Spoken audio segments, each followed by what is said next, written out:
नहमदुहु व नसल्ली अला रसूलिन करीम अम्मा बाद। मुअज़्ज़िज़ नाज़रीन, अस्सलामु अलैकुम व रहमतुल्लाहि व बरकातुहू। आज हम दमासा बूटी पर बात करेंगे। दमासा बूटी एक खुरदरा और कांटेदार पौधा है। जितने इसमें कांटे और खुरदरा है उससे ज़्यादा इसमें फ़ायदे हैं। ख़वातीन के मखसूस मसाइल हों या कैंसर हो, ब्रेस्ट कैंसर हो, लिवर के मसाइल हों, उनके लिए अक्सीर का काम देता है दमासा बूटी। अगर हम औरतों की बात करें तो उनके लिए बहुत ही फ़ायदेमंद चीज़ है। अगर पीसीओडी हो, पीसीओएस हो या कोई सिस्ट हो, रसोली हो, गांठ हो, तो ये अक्सीर का काम देता है। इसी तरह बे औलादी का मसला हो या टेस्टोस्टेरोन की कमी हो या एग्स कम बनते हों, तो इसके लिए ये अक्सीर का काम देता है।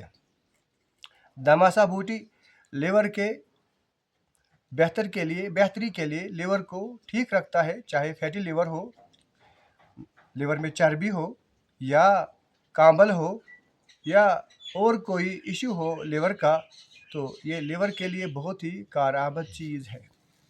इसी तरह अगर एलर्जी हो, चाहे स्किन की एलर्जी हो, कोई दमा का मसला हो, तो इसके लिए बहुत ही कारआमद चीज़ है।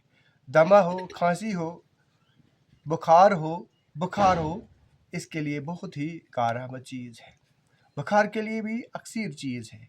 एलर्जी के लिए चंबेली हो, सोराइसिस हो, कोई भी स्किन एलर्जी हो, ये खून साफ़ करता है और पेशाब आवर भी है। दमा के लिए बहुत ही अक्सीर चीज़ मानी जाती है।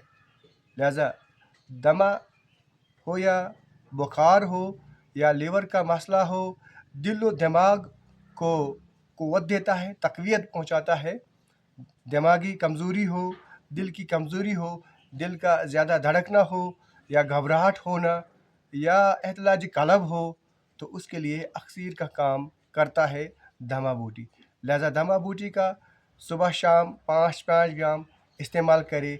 अपने तमाम बीमारियों से महफूज रहें।